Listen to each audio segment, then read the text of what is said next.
Want to say hi? You want to say hi? Say hi. Hi. It's finally here. Backrooms. I have waited for this day for probably not as long as I'm thinking. I have a really bad memory, so I don't remember. Well, what can you remember? I gotta say, this movie was probably right at the top of my list for anticipated movies of the year. So, Exit 8, good movie. Hokum, very good movie. Obsession, great movie. But this right here is the main course. Those were just appetizers. This is what I've been waiting for. Well, this and Zach Krager's Resident Evil. Those are the two movies. But I was really, really excited for this Backrooms movie. And yeah, after watching this movie, I gotta say, I thoroughly enjoyed it. Probably about as much as I do the YouTube series. But, you know, it's not a shocker that, hey, I like the movie. I mean, you could see a lot of people are liking the movie. It's not any great revelation. It's a good movie. People are calling it a very good movie. But there is a section of the fans, I would say, that are actually maybe not, they're not enjoying it. It's crap. Pure, unadulterated crap. They're not vibing with the movie very well. And I can sort of see why. I get that. That's not to say that like I find anything wrong with the movie. I enjoyed it thoroughly. But I do see in comparing this movie to the Backrooms series on YouTube, it's a bit of a different shift. And that's kind of what I wanted to talk about. What this movie is compared to the series. Not in a bad way, but just why some people, they're just finding this movie lacking in what they were expecting.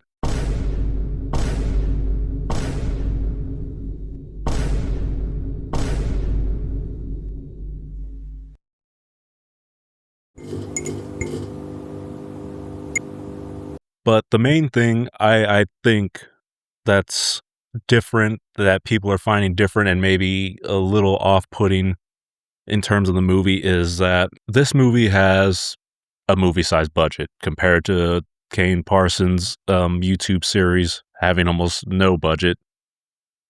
And while it's obviously a good thing that the movie has a budget, I mean, the more budget, the more things you can do usually. In this Backrooms movie, I think it was pretty obvious that Kane was going to be working in a physical space. They made physical sets compared to in the series, it was all done on Blender. Everything was rendered through Blender, and while it looked photorealistic, everything was done on computer. So with that being said, when you have the physical set that you've made, your budget can only go so far when you're making these sets. I can only imagine how much it costs to build full-size sets of endless hallways and offices. Whereas in Blender, it might look a little bit cheaper. You might see a little bit of the 3D coming through, but you are not limited to how many sets you can create. It's just pretty much endless.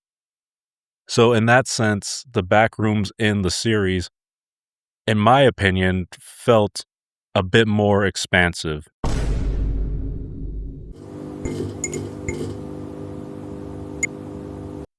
I was thinking about this earlier.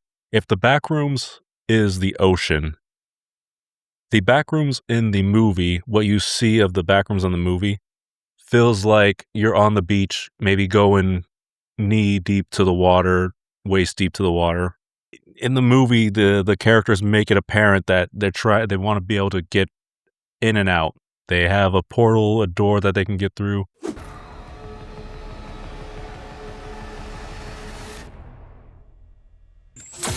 In and out, 20 minutes adventure. So it always seems like they have an exit plan. And so it really feels like, I know I'm pretty sure they scale a lot. They explore a lot of the Backrooms. I mean, it's not like it's super limited, but it doesn't feel like it goes nearly as far as the series. Whereas the series in the found footage episodes, especially, random civilians just no clip into the Backrooms.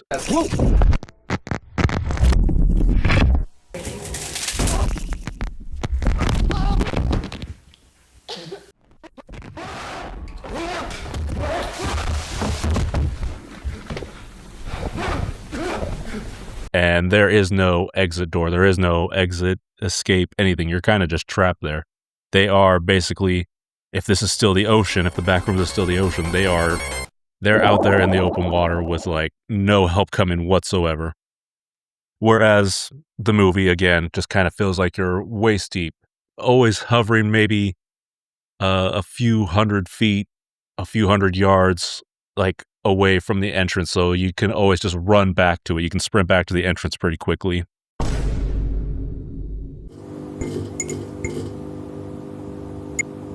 Another thing about the physical set is it doesn't feel as expansive. Not all of the YouTube series' episodes, the footage is expansive, but I do like one of my favorites. I think a lot of people's favorites is Pitfalls, where the cameraman Marvin falls down one of the chutes and starts exploring in the back rooms farther down. He finds kind of like a street neighborhood, like with starry skies and trees and all that, and it just feels super expansive.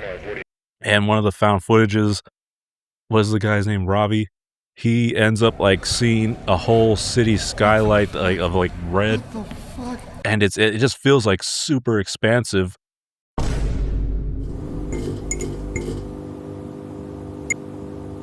Another thing that also people may find an issue, the Backroom series is almost 100% focused on learning about the backrooms. You're learning about like testing done, how did it get open, the gateways, strange new properties of things like disappearing, like finding out like the physics that go on in the back room.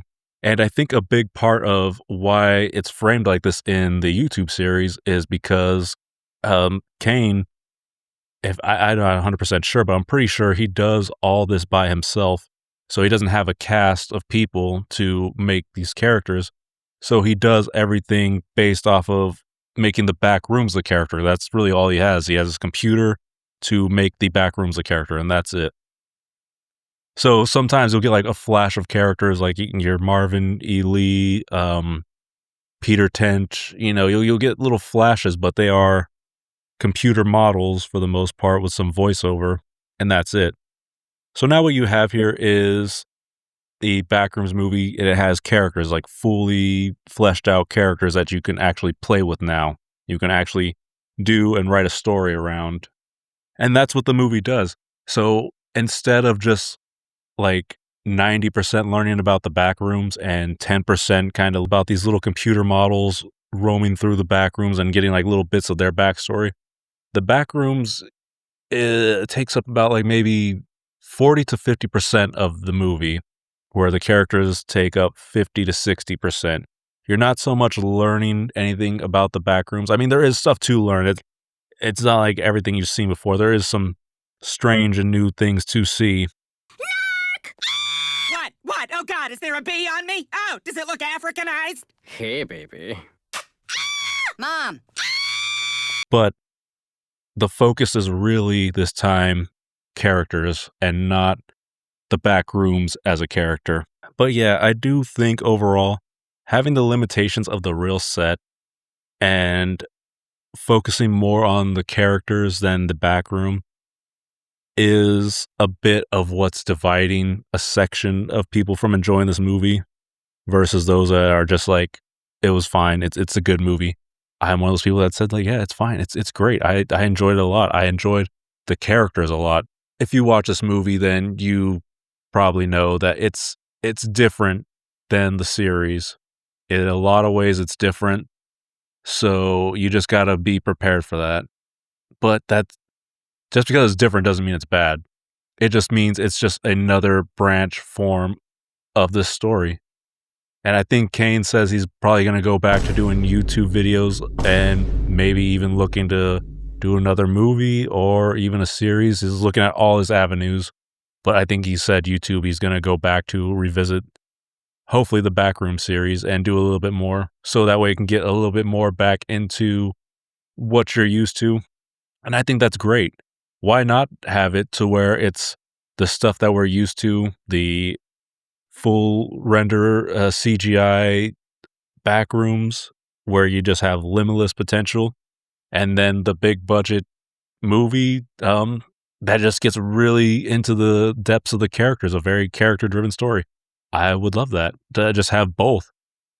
Watch them, I can enjoy both. I can easily find enjoyment in both of these things, and even a TV series, although maybe it might start to get oversaturated with backroom stuff. I don't know.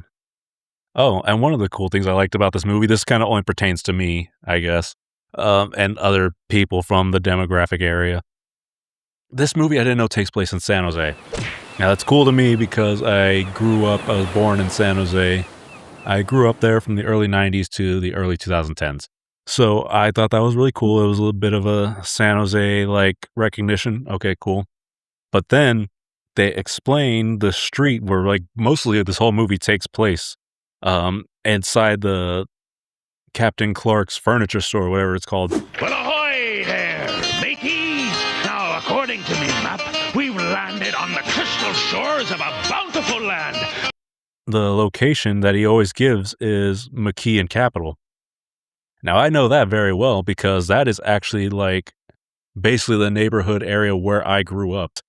That is basically my home area that I grew up around. I know. And so when watching this, I was like, okay, that store, I'm pretty sure if that's the store I'm thinking of, well, today it's a Target, I believe, if that's the store I'm thinking of. I'm pretty sure that's it. It's a Target today.